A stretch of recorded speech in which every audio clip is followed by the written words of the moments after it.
read to me the nameplate? Judge Eboni K. Williams. So the only thing that matters in this particular courtroom is how I see it. I am from North Carolina by way of Louisiana with some West Coast cool and a New York edge. Do we have a problem, ma'am? No, I don't, Your Honor. Equal justice is all about the most important values of our country: freedom, integrity, and those are the things that I'm striving for. Ma'am, you run your household, this man gets to run his.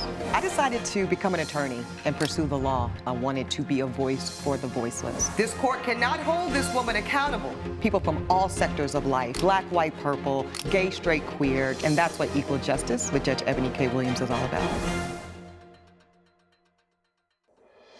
Candace Moore claims the defendant caused chaos at her book signing and made her lose the deposit she paid to the venue. Olivia Edwards says she showed up with proof that she and the plaintiff share the same dad. The defendant is countersuing for $450.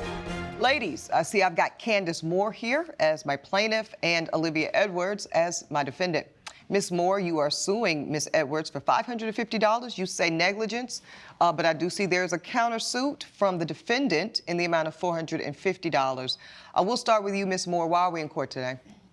How you doing, Your Honor? My name is Candace Moore. I am here to recover the full cost of a security deposit I lost to a venue due to the defendant's lack of self-control. Okay, tell me a little bit about what kind of event was it? It was a book signing in honor of my late father, Daniel Moore, who was also a publisher. Okay. Well, sorry to hear about your dad's passing, but congratulations on the book. And so you rented out a space to have like a launch party or something like that? A professional, high-scale book signing. Okay. That included most of the community that'll honor my father in the best way I knew how. And how much did you spend on this security deposit? The security deposit was $550. And do you have a receipt, ma'am, to show that? Yes, I do. So go ahead and give all of your evidence folder, please, to my bailiff so I can review this. Now, you're also saying that you are seeking the return of the deposit because lack of self-control. What are you accusing this young lady of doing, ma'am? She caused a physical altercation as well as a confrontation at the book signing before it even got started. Oh, goodness. Which caused management to cancel the book signing. And so the event never even happened? It never even happened. But you still had to pay for the deposit? Which was non-refundable, Non-refundable. Yes. What happened? Before my event started, around 11:45 a.m., the event is supposed to start at 12:30. I got a text message from my friend Mia. Okay. That stated that this deranged person who claims she is my sister, which is this so-called deranged person here? Yes. Okay, so this is possible that y'all are sisters. We are not sisters. There's no proof of that anywhere. Well, ma'am, you're laughing. Is this your sister? This is my sister. This is your sister? Okay, well, we're going to figure that part out in a second. But you're saying she shows up at the event? Uninvited. The defendant? Yes. Uninvited, okay. But regardless, she shows up, and what happens? She shows up. She is harassing my guests. A couple of my family members were there as well. I get this text message before I even arrive. Once I do arrive, I confront her, as any sane person would do, who's paying for a venue. Well, we'll determine that. Let me see here. You say your friend Mia texts you, and she says, Candace, where are you? You say, I'm running a few minutes behind, but we're on the way. Your friend says, hurry up. That girl who claims to be your sister, talking about the defendant, is here and she's showing out, okay? Then she says, yep, she's going around telling people that she's your sister and she's your family and that your family won't accept her. It's a mess. Let me get you in here, Madam Defendant. You do say that this is your sister. Why do you say that? She is my sister, and I actually showed up to her professional book signing to celebrate her book, not to start any drama. And I showed up with something that she's been asking for her whole entire life. And what is that, ma'am? Physical proof. A letter that I have here. Elijah, go ahead and give your full folder, ma'am, to my bailiff. Let Elijah bring that to me so I can review it. So y'all did not grow up together? No, ma'am. Thank you, sir. And when did you find out, allegedly, that y'all are sisters? I've known since birth. Oh, okay. So is this father, sister, mother side sister? Father's sister. Father, sister. Okay, so you two share a father, according to you. We do. Okay. Let's let the court look at this letter here. Oh, this is from the father. Okay. Allegedly. Allegedly, yes. To my daughter, Olivia, that is Madam Defendant. He says, I'm writing this because I owe you the truth. I owe you 1,000 apologies. The years I spent denying you, my goodness, were some of the biggest mistakes of my life. Cowardice born out of youth and fear. Fear of hurting the family I already had, and fear of disrupting the careful life I had built. He goes on to say he was young and terrified. You were real. You were my daughter. I was too much of a coward to say it out loud. So this is your father, allegedly. Well, let me say this. This is a man purporting to have been your father your entire life. Correct. Coming up on Equal Justice. Were you showing out, ma'am? I was not showing out, Your Honor. I simply showed up with my physical evidence that her whole entire This is, family. you talking about the letter? Correct. Okay, and what happened with the letter? Did you I offer showed it? them the letter. And later, Is it prickly? It is not prickly, Your Honor. However, there's sap. So if you rub it on your skin incorrectly, that sap, and then you touch, say, your eyes, just to say, if you had a jalapeno. if you'll be in the Los Angeles area and want to bring your case to court, call 1-888-552-6878. This is Equal Justice. Equal Justice is back with Candace Moore, who is fighting with Olivia Edwards over a canceled book signing. How did you find out about the book event, ma'am? My Auntie Rose, his sister. His sister. Correct. Okay. So she told you about it. And did Yes. she invite you to come? Yes, she did, Your Honor. So let's get to this alleged altercation, because your friend indicated that she was showing out. Were you showing out, ma'am? I was not showing out, Your Honor. I simply showed up with my physical evidence that her whole entire This is, family. you talking about the letter? Correct. Okay, and what happened with the letter? Did you I offer showed it? them the letter. I Okay. showed her mother. I showed her siblings before she got there because, correct, I got there before the book signing had started. And did commotion ensue once you started passing this letter around? They did not want to believe it, and I said, if you don't want to believe this, then maybe my half-sister, my blood will believe this. But why the book event, of all places and times, to present this evidence, ma'am? Because my whole entire life, I have been excluded from this family. Right, but now it's starting to sound like you were crashing a pre-planned event to soothe your emotional distress. Well, you see, ma'am, she wrote this whole entire book about my father's life, and she excluded me from the whole entire book. Well, ma'am, respectfully, let me just go with the possibility that indeed this is also your father and that y'all are sisters in this way. Her experience with y'all's father is her experience with him. So she wouldn't really be obligated, ma'am, to include you if you are not a part of her experience. But let me get back to this event and the money. So at what point did you realize the event was not going to happen? Shortly after I got there, I confronted her. We got into an altercation. And So y'all two together got into a physical altercation? yes, I was just defending myself. Okay, who, I guess as they say, laid the first punch or the first blow? She gave me a did. shove. So you're saying she did, and you're saying she did? Yes. Is there a videotape, a photo, something I Well, can see? there would have been a videotape if she didn't take my hand and throw it across the room, which caused my phone to shatter. Your Honor, So she was recording in my face. Uh-huh. Okay, so a natural hand movement would have knocked her phone out of the way. So you're saying to the court that you were simply defending your physical space and inadvertently your phone was damaged. Absolutely. Why would she put her hands on you? I was escorting her towards the door. Oh, To leave so so you I can- were using some type of physical efforts to remove her from the premises? I was not physically touching her, but I was guiding her in that direction. Well, show it on Elijah. I need to see. Please demonstrate. Let's go this way. Let's go this way. So you are telling this court that you never made physical contact. never made physical contact. Is that true, ma'am? That is a lie, Your Honor. So you're saying that she put her hands on you to remove you from the premises? If she didn't put her hands on me, then I don't know how my phone would have gotten shattered. I can understand, Ms. Edwards, the need to find family and connection, belonging, and acceptance. I understand that better than you could know. But there is a time and a place. Do you think that there could have been a better time to make such a claim? I think there were better times that I have tried to go forth and make this connection, this relationship with her. But every time I try to do it, she just blows me off. Let me ask you something, Ms. Moore. Her cell phone. Had you not been trying to escort her from the premises, would it have been damaged? No, she could have dropped it on her own. But that's not what happened. And also, where was security? Why did you feel the need to play rent-a-cop at this event that you were throwing, and I'm sure that they had security on site? Well, like I said, this was around 11:55 in the morning, and the event started at 12:30. So this is prior to the event. Security had not arrived yet.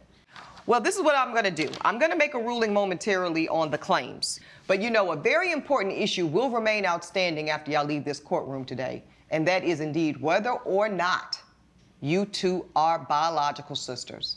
I encourage you to seek a paternity test, because DNA and science, that doesn't lie. Men lie, women lie. The genes don't lie, ladies. So I do encourage you both to seek that.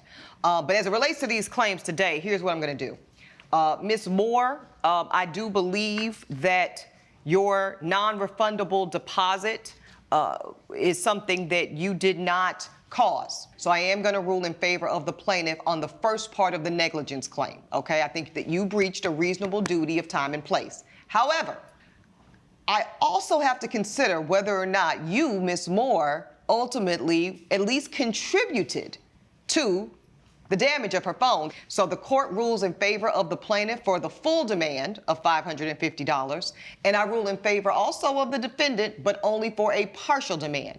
You will get only half of the cost of your $450 phone because you both contributed to its damage. That's my ruling. I hope you figure it out, ladies. All rise. Judge Eboni has ruled in favor of the plaintiff.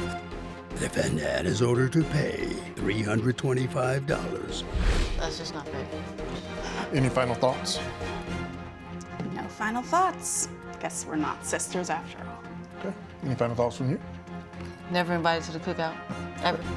I don't want to be invited to your lame cookout anyways.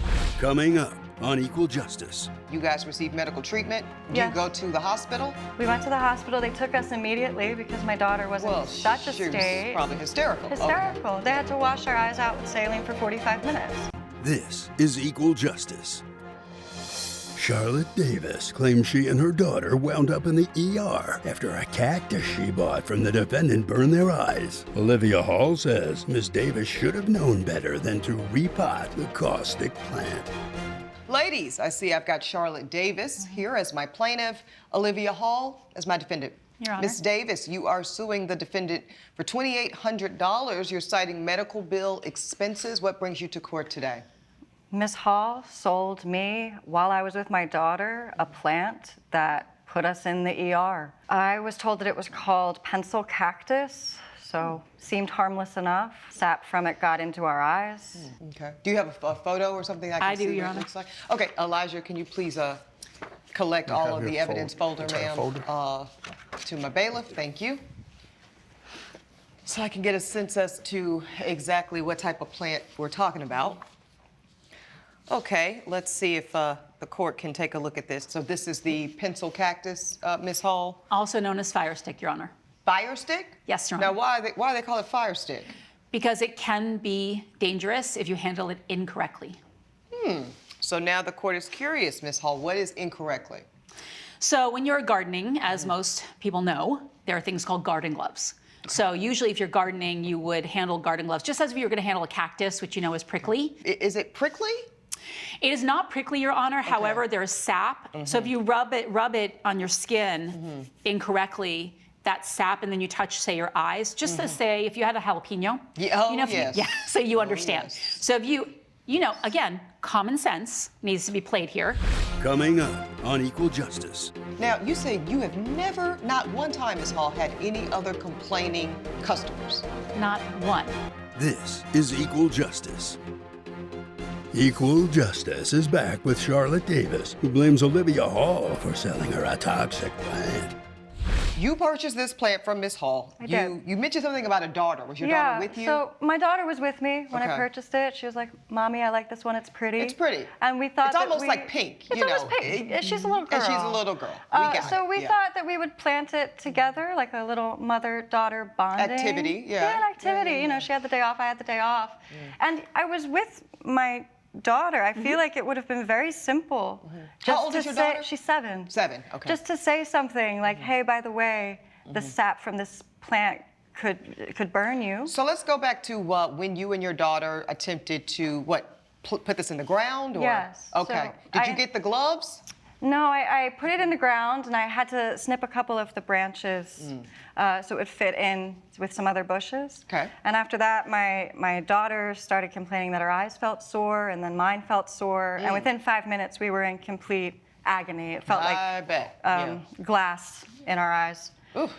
So I had to call an ambulance. I couldn't drive. I couldn't. Sure, You know, sure. and I mean, it's traumatic for my daughter. It would have been very Was she, simple like, just to crying say and something. upset Yes. and all of that? She was Okay. screaming. She was crying. It would have been so simple. Yeah. Just to say something at purchase. Okay, let's keep going through the facts, though, Miss Davis. So you called 911. Yes. Ambulance comes.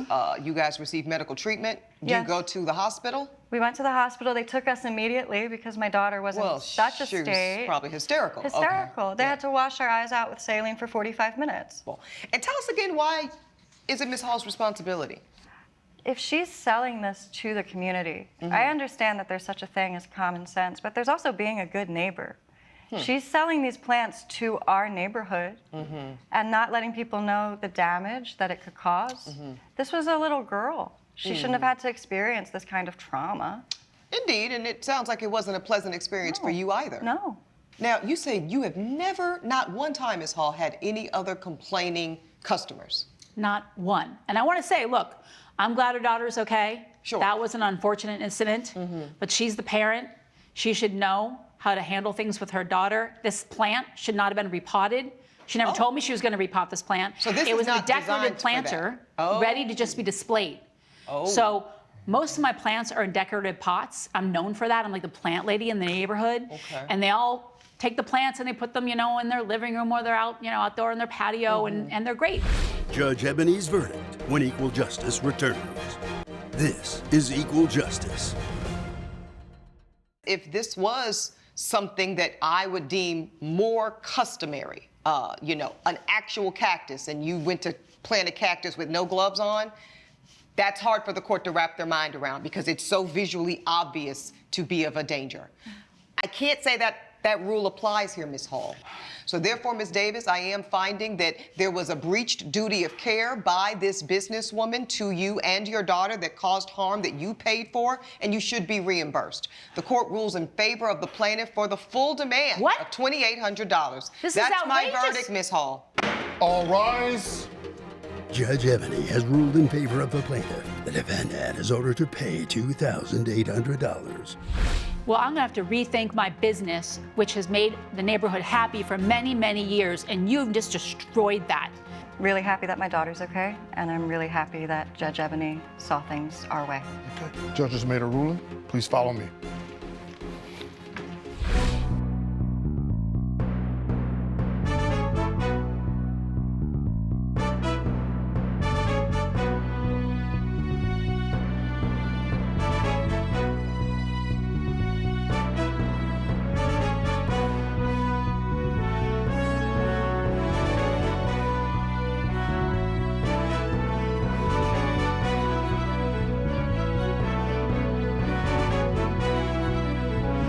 This has been a production of Allen Media Group.